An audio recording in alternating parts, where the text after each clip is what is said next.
지금부터 대한민국 법원의 노태학 대법관님께서 기조연설을 해주시겠습니다.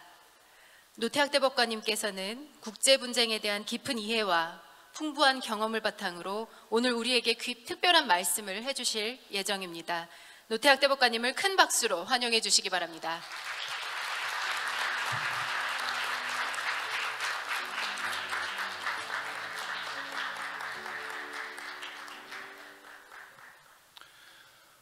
Good morning, ladies and gentlemen. 안녕하십니까 내외 기빈 여러분.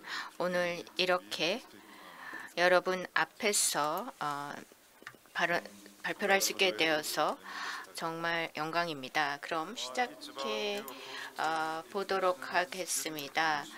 저는 국제 분쟁에 대한 좀 접근 방법을 예측 가능하고 신뢰할 수 있는 절차적 정의 구현이란 주제로 좀 말씀을 드리겠습니다. 일단 한국의 한국의 여러 가지 분쟁과 관련되어서 우리가 제대로 해결을 하기 위해서는 무엇보다도 여러 가지가 필요한데요. 일단 상사와 또 지재권과 관련된 분쟁이 많다라고 할 수가 있습니다. 일단 그 상사거래는 기본적인 상임법에서 출발하여서 당사자 자치 원칙이 철저히 지켜지며 당사자가 임의로 처분할 수 있는 법률 관계를 대상으로 합니다. 이러한 분쟁은 주로 계약 관계가 될 것이지만은 계약에서 파생된 불법 행위 책임을 묻는 경우도 해당될 수 있다고 할 수가 있습니다. 이에 반해서 국제 간 지재권 분쟁은 다소 맥락을 달리한다라고 할 수가 있습니다. 즉 국제 간 지식 분쟁 및 그 해결 절차는 좀 여러 가지 국제 출원과 인터넷 그리고 또 인터넷의 일상화로 당해 지식 재산권 유무와 침해 여부가 여러 국가에서 동시다발적 문제된 경우가 많아서 판결의 모순과 또 저촉을 피하기 위하여 통일전 해석과 처리가 필요한 점에서 여러 가지 것들을 고려해야 된다고 할 수가 있습니다. 아울러 국제 지식 재산권 분쟁의 경우 시장이 크고 특허권자에게 유리한 판결을 하는 법원에 또 대응하는 것이 필요하다고 할 수가 있습니다. 그래서 이런 것들을 바로 포럼 쇼핑 현상이라고 부르고 있죠. 그래서 법원에서도 그 적극적으로 또 소송을 유치하는 포럼 셀링 현상도 나타나고 있다고 할 수가 있습니다. 더욱이 MPE 바로 특허 전문 관리 회사의 소송의 증가와 함께 소송 금융업자들이 IP 분쟁에 가담하면서 특허권자들이 선호하는 법원으로 소송이 집중되는 경향이 높아지고 있습니다. 이로 인해서 사법 시스템의 공정성 확보 방안이 또 논의되고 있습니다. 네, 그럼 국제 분쟁 해결의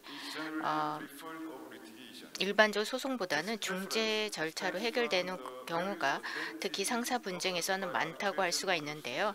그 이유는 중재 절차가 준 여러 가지 신속함이나 편리함, 또 비공개성, 임의적이고 또 탄력적인 절차를 통한 분쟁의 유연한 해결 가능성 등이 그 이유라고 할 수가 있겠습니다. 그러나 중재에 대하여 근자에는 비용이 많이 들고 또 절차의 진행도 생각보다 신속하지 않고 중재인의 선정과 중립성에 의문을 제기하는 경우도 있고 또 무엇보다 중재 판정에 대해 불복할 수 없어 한 번으로 끝난다는 점이 단점으로 부각되고 있습니다. 이런 이유로 중재의 대안적 요소로서 소송 절차를 취하되 신속하고 효율적인 처리를 목표로 하면서 불복 절차도 보장하고 있는 국제상사법원이 주목을 받으면서 등장하게 되었습니다. 세계 각국의 법원은 국제적 상사 사건을 신속하고 효율적으로 처리하고 또 상사 사건을 자국 법원으로 유치하기 위해 국제상사 법원을 설립하여 왔습니다. 역사적으로는 영국의 상사법원이 1895년에 설립된 이래로 국내 상사 사건뿐만 아니라 국제적 상사 사건도 높은 비중으로 다루고 있습니다. 이러한 영국 상사법원을 모델로 하여 전 세계적으로 국제상사법원의 이름으로 전문 특별 법원들이 설립되고 있는데요. 제가 알기로는 2005년 두바이 국제금융센터 법원, 즉 DIFC 코트가 처음이었고 연이어 국제상사 문제 재판을 다루기 위해서 카타르, 아부다비, 싱가포르, 프랑스, 독일이나 중국 등등의 전담하는 법원들이 상사 설립하는 법원들이 설립돼 운영하고 있고 좀 더 세부 내용은 그 책자 참조해 주시기 바랍니다. 그리고 또 CFOG이라는 것도 2016년 영국의 전 대법원자 로드 토마스를 중심으로 국제상사법원이 설립된 국가의 법원과 신무가들이 상사재판 절차에 대한 상호협력과 의견 교류를 목적으로 시작되었는데요. 바로 CFOG이라는 것은 국제상사법원 상설포럼을 말하는 것으로서 창립총회가 2017년 런던에서 개최됐고 한국 대법원도 2021년 12월 정식 회원으로 가입한 이후 2022년 10월 개최된 호주 시내에서 열린 총회에 대표단 참가한 바 있습니다. I'd like to talk the establishment of unified patent code. 네, 그러면 2023년에 출범된 유럽 통합 특허 법원에 대해서 말씀을 드리겠습니다. 2012년 12월에 유럽연합 27개국 중에 24개국이 참여하여서 모든 국가에 걸쳐서 효력을 가지는 유럽 단일 특허를 도입하기로 한 후에 2023년 6월 드디어 유럽 단일 특허 제도에서 비롯된 분쟁 해결을 위한 유럽 통합 특허법원 UPC가 출범하였습니다. 현재 UPC 협정 비중 국가는 오스트리아, 프랑스, 독일, 이탈리아 등 18개국이고 루마니아, 아일랜드도 포함된 걸로 알고 있습니다. 유럽의 통합특허법원 UPC는 원칙적으로 2심제의 신급 구조를 가지고 있지만 예외적으로 유럽연합법의 해석과 효력이 다투어질 때 유럽연합 법원에 해당하는 해당 쟁점에 대한 판단 요청을 하도록 되어 있습니다.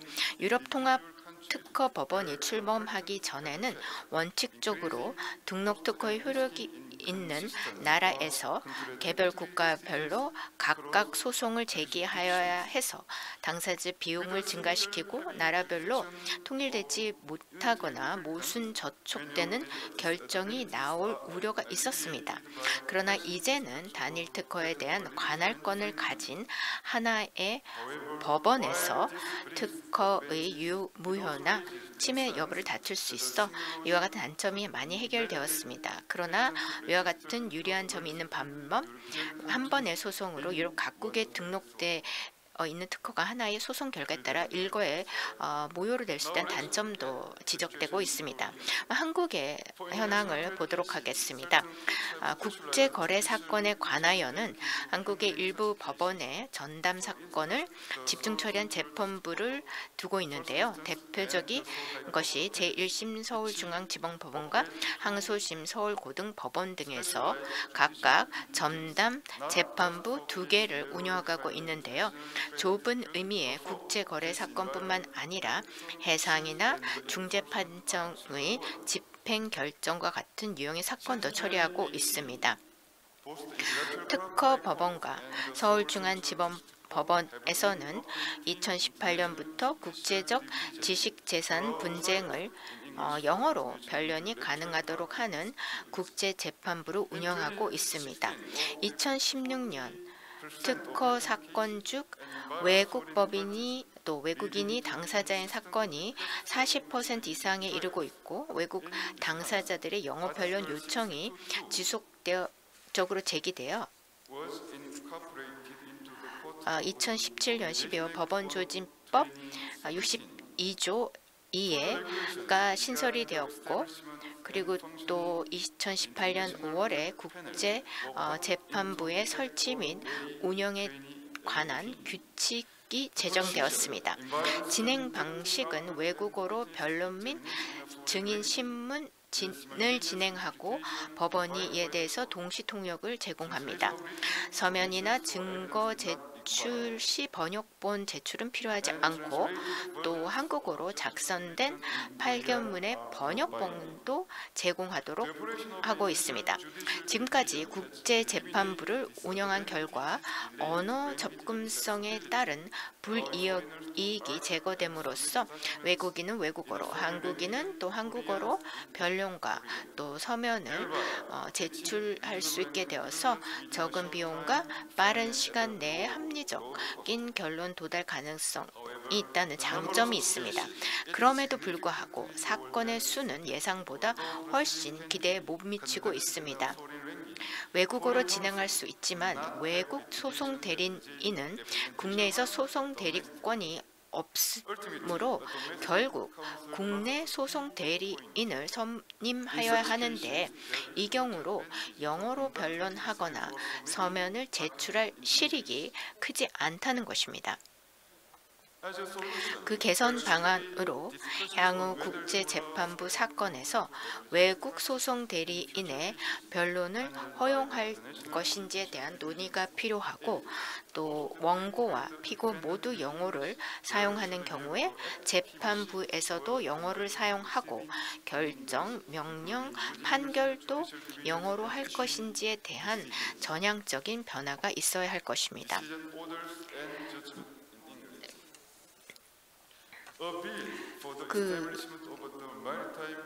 그리고 해사 국제 상사 법원 설치에 대한 법안은 제21대 국회에 법률안으로 제출된 바 있는데요. 해사 민사 및 해사 행정 사건을 주요 대상으로 하나 해사 사건 외에도 특정 요건에 해당하는 국제 상사 사건도 포함하고 있습니다. 이 법률안은 주로 선박 사건이 갖는 국제성과 특히 소송 절차 및 보전 처분과 강제 집행에 관한 특례를 도입하여 전문성과 신속성 및 국제성을 갖추는 것을 목표로 하고 있습니다. Transitional manners of establishing special court. I'd like to tell there is undoubtedly a limit to the number of cases that can be. 지금까지 전담 재판부를 운영한 결과 적정하게 처리할 수 있는 사건 수나 신뢰성 확보에 대한 한계가 있는 것이 분명했습니다.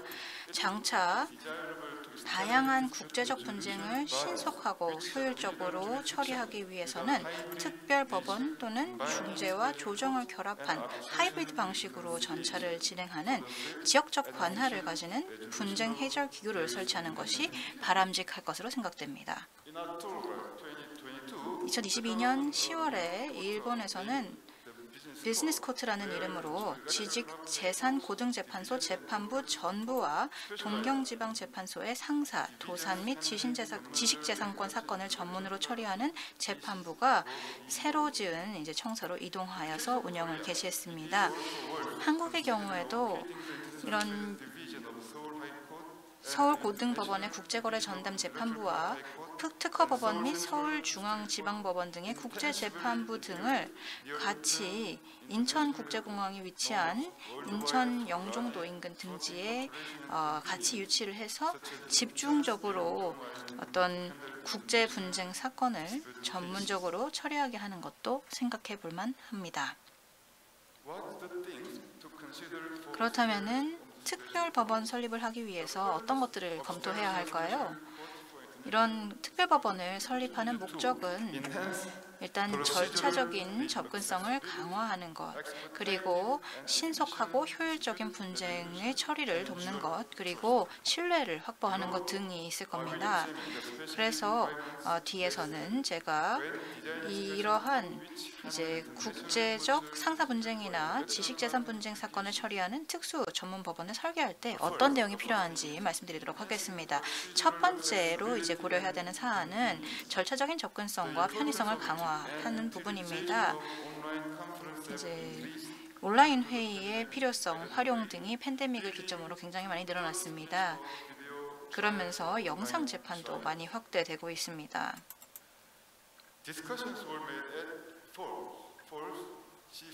그래서 제4차 C4 회의에서 2022년에 이런 소장 접수 단계에서부터 어떤 분쟁 해결 시스템에서 가장 어디서 잘 해결할 수 있는지를 분류를 하고 또 그에 따라서 배당 절차를 거치는 사건 관리를 이제 온라인으로 하는 그런 디지털 사법 시스템의 도입을 주제로 이야기를 나누었습니다.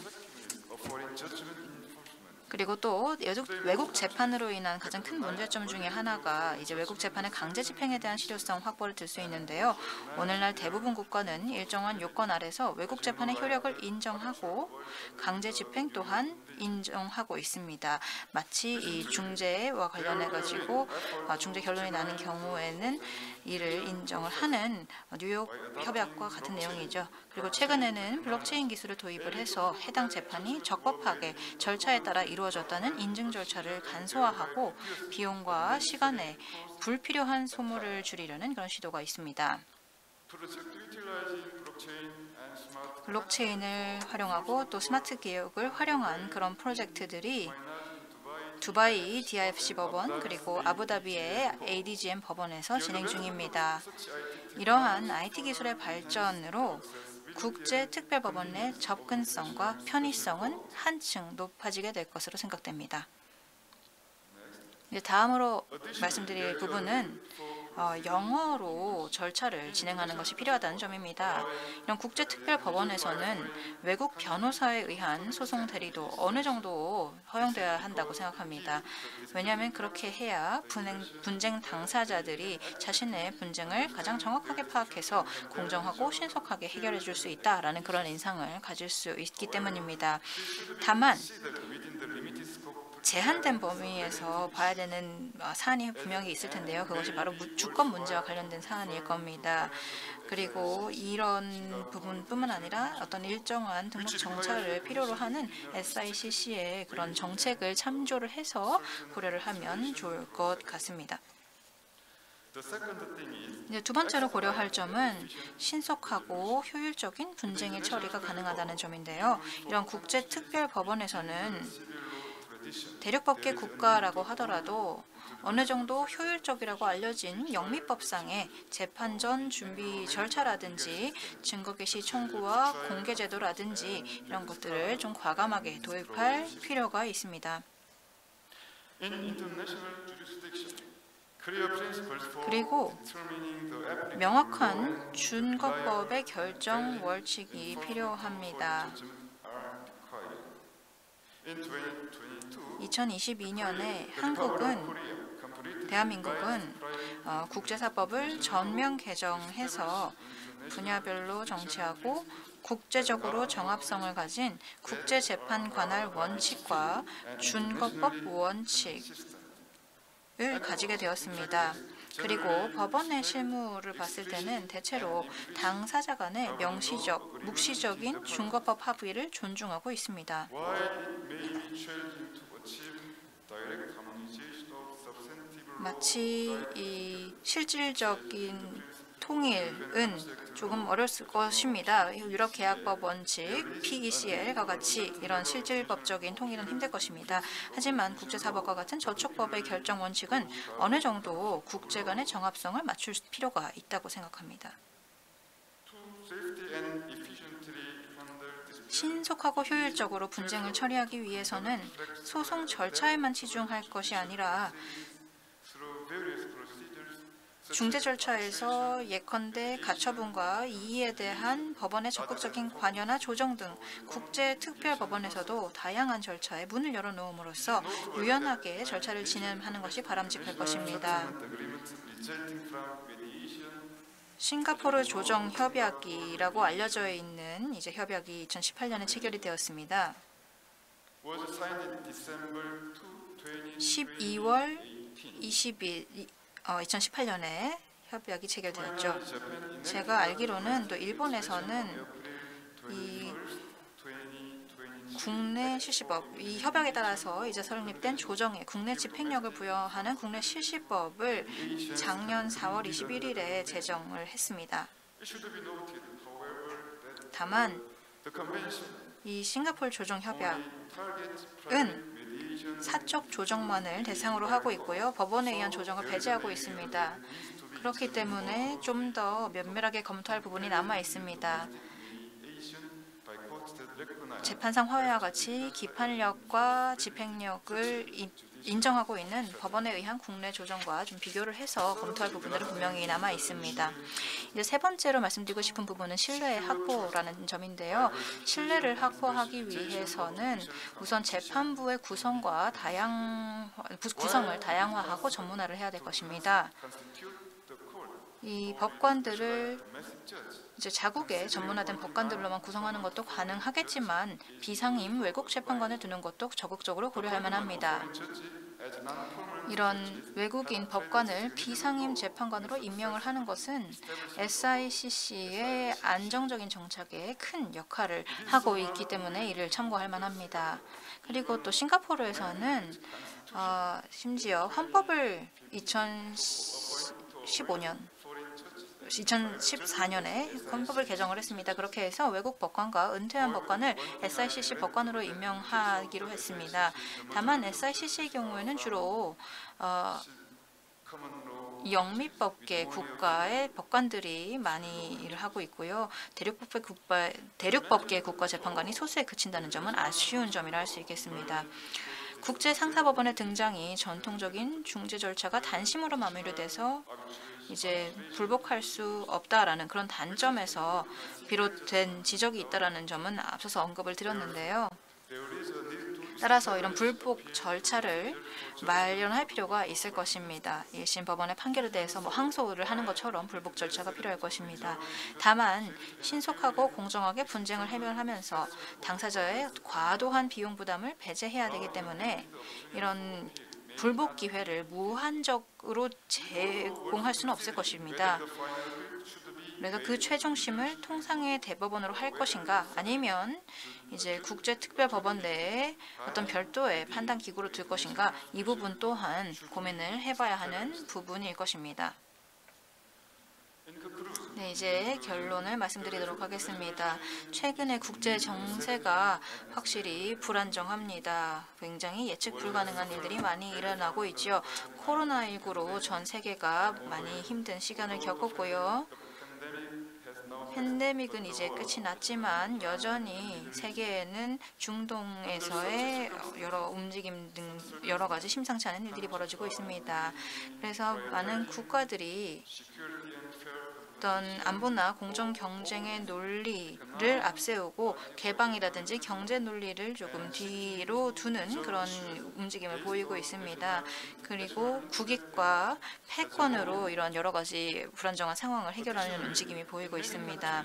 그리고 많은 국가에서 국내 이런 정치적인 양극화가 많이 진행이 되고 있고 그렇다 보니까 국내 포퓰리즘이 등장을 해서 외국 기업 그리고 외국인에 대한 거부감도 높아지는 실정입니다. 그래서 지금까지 진행이 되어 왔던 어떤 개방과 소통을 하고자 하는 그렇게 해서 이제 인류 공동의 번영을 추구하려는 그런 노력들이 어떤 모멘텀을 잃지 않을까 하는 걱정이 드는 것이 사실입니다. 그래서 이런 상황에서 아주 법적인 그런 규칙을 바탕으로 해서 국제사회의 보편적인 상식을 바탕으로 절차적 정의 구현을 시스템을 연구하는 그런 니즈가 커지고 있습니다. 그래서 이러한 상황에서 대법원에서는 이런 새로운 이제 분쟁 해결 시스템을 본격적으로 연구하기 위한 모임으로 국제 분쟁 해결 시스템 연구회를 발족했습니다. GDRS라고 부르는 그 연구회의인데요. 이게 5월에 출범을 했습니다. 이 연구회의 설립 목적은 어떤 예측 가능하고 또 신뢰할 수 있는 절차적인 정의의 구현을 위한 시스템을 연구하는 것입니다. 이런 활동의 일환으로 이 연구회에서 세미나를 한 달 정도에 했는데요. 여기에서 이제 국제 IP 소송과 현황에 대해서 그리고 이런 대응 방법에 대해서 이야기를 나누었습니다. 그래서 이 연구회가 계속해서 어떤 새로운 시스템을 만들어 나가는 의미 있는 시작점이 되기를 희망합니다. 한국에서 많은 활동이 여기서 나왔으면 좋겠습니다. 그러면 마지막으로 오늘 컨퍼런스에 참석하신 귀빈 여러분께 깊은 존경과 감사의 말씀을 드리면서 기조연설을 마치도록 하겠습니다. 감사합니다. 감사합니다. 귀한 시간을 내어주신 노태학 대법관님께 다시 한번 박수 부탁드리겠습니다.